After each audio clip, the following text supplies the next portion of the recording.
Mesdemoiselles, mesdames, messieurs, nous vous souhaitons la bienvenue. Flavio est transformiste. Depuis 5 ans, il parcourt les scènes belges et françaises pour mettre en lumière cette passion. On va donner un petit coup sur la Dalida. C'est déjà une chanteuse que j'aimais beaucoup pendant mon adolescence et je t'avoue, je ne me sentais pas spécialement capable de pouvoir la refaire comme elle, les mimiques, la ressemblance, les tenues et tout. Et puis ben voilà, un jour je me suis lancé et je me suis dit allez, on essaye, on verra bien ce qu'il en est. Et bon ben voilà, je trouvais que la ressemblance y était quand même. C'est vrai que c'est un de mes numéros phares et j'en suis quand même assez fier. Ce samedi, Flavio se prépare à monter sur scène à Grasse-Sologne. Tout au long de la journée, il entre un peu plus dans la peau de Tania Milano. Il ne montera pas sur les planches tout seul.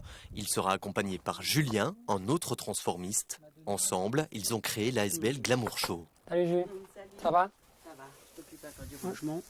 Avant, ça faisait peur, les transformistes, c'était apparenté à des hommes qui se déguisent en femmes, et en fait, c'est pas du tout ça. C'est juste une prouesse technique. Si j'avais été une femme, je me serais transformée en homme. Il se fait que je suis un homme, donc la plus grande prouesse technique que je puisse faire, c'est de me transformer en femme. Les gens ont peut-être un peu moins peur qu'avant, et se rendent compte en fait que c'est pas vulgaire, que c'est beau, que c'est bien fait, et qu'on passe finalement une bonne soirée, qu'on rigole bien, et qu'on en sort les étoiles plein les yeux. Pour le nouveau numéro, j'ai fait, tu vois, un nouveau dos. Top celui-là. Ouais, hein. Il est beau, hein? Ouais, il est vraiment beau.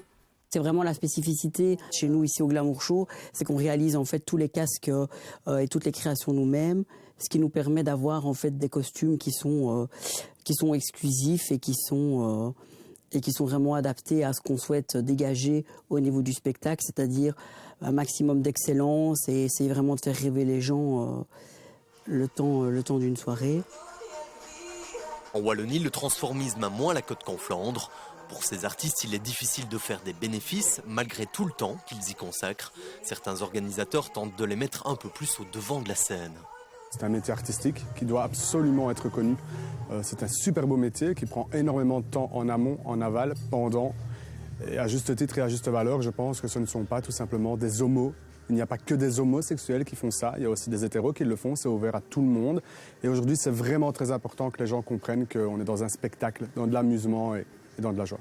Le transformisme, qu'est-ce que c'est? C'est justement peut-être donner l'illusion aux personnes qui viennent de nous voir, peut-être de revoir ne serait-ce que 3 minutes Dalida sur scène ou 3 minutes Annie Cordy sur scène, le plaisir de la scène et le plaisir de partager cette passion qu'on a avec les gens, tout simplement.